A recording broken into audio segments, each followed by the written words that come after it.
ఈ రోజు మన మధ్యలో ఉన్నారు అచ్యుతాంబ గారు.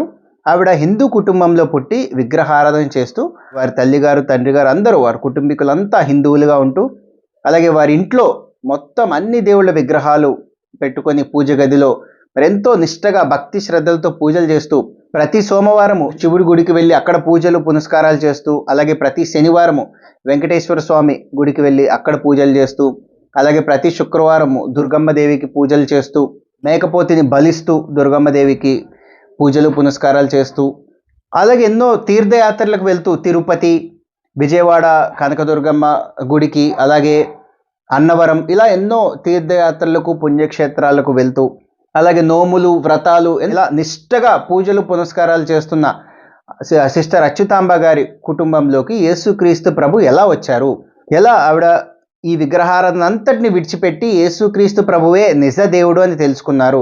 ఈ గొప్ప మహాసాక్ష్యాన్ని మరి సిస్టర్ నోటితోనే మనందరం విని, మనందరం ఆత్మీయంగా బలపడి ఎంతో మందిని ఆత్మీయంగా బలపరుస్తూ యేసుక్రీస్తు నామాన్ని మహింపరుద్దాం.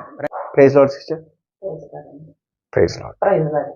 దేవుని నామానికి మహిమ కలుగును గాక. అందరికీ వందనాలండి. దేవుడి కృపను బట్టి నా జీవితంలో చాలా గొప్ప సాక్ష్యం అంటే ఈ నా జీవితంలో సరిపోదండి చెప్పడానికి, రోజంతా చెప్పినా అంత మేలు చేశాడు దేవుడు.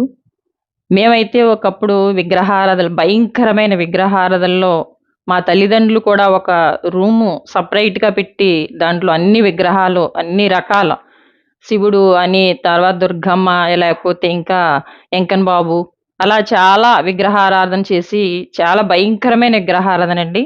మరి మేకపోతులు వేసేవారు. అలాగే మరి చాలా సంబరాలు వచ్చినప్పుడు మరి చాలా అంతా కూడా విగ్రహారాధనలో చాలా భయంకరంగా చేశారండి. మరి దాని విషయంలో అయితే మేము ఏ మనశ్శాంతి అనేది లేదు మా జీవితాల్లో. అనేకమైన శోధనలో, తీర్థయాత్రలో మరి తిరుపతి అని, విజయవాడ అని చాలా చిన్న వయసులోనే మమ్మల్ని చిన్న వయసులోనే తీసుకుని వెళ్ళేవారు మా తల్లిదండ్రులు. అలాగే విగ్రహారాధన జరుగుతుండగా మరి మా పక్క పాస్టర్ గారు ఒక ఆయన అయితే వచ్చి, అమ్మ సీతమ్మ గారు, మా అమ్మగారి పేరు సీతమ్మ గారండి, మా నాన్నగారి పేరు వీరాజు గారు.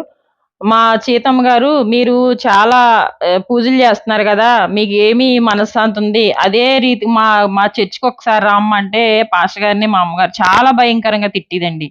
ఏమనంటే, మా దేవుడికి మేము దండం పెట్టుకున్నప్పుడు మీకెందుకు అని చెప్పేసి ఆయన మీద గొడవాడితే ఆయన కోప్పడేవాడు కాదు, మళ్ళీ మళ్ళీ చెప్పేవాడు. మళ్ళీ చెప్పినా వినలేదు. కానీ ఒకసారి ఇలాగ దేవుణ్ణి గుళ్ళు చుట్టూ విపరీతంగా విగ్రహారాధన చేసినా గాని వాళ్ళకి మనశ్శాంతి అనేది లేదు.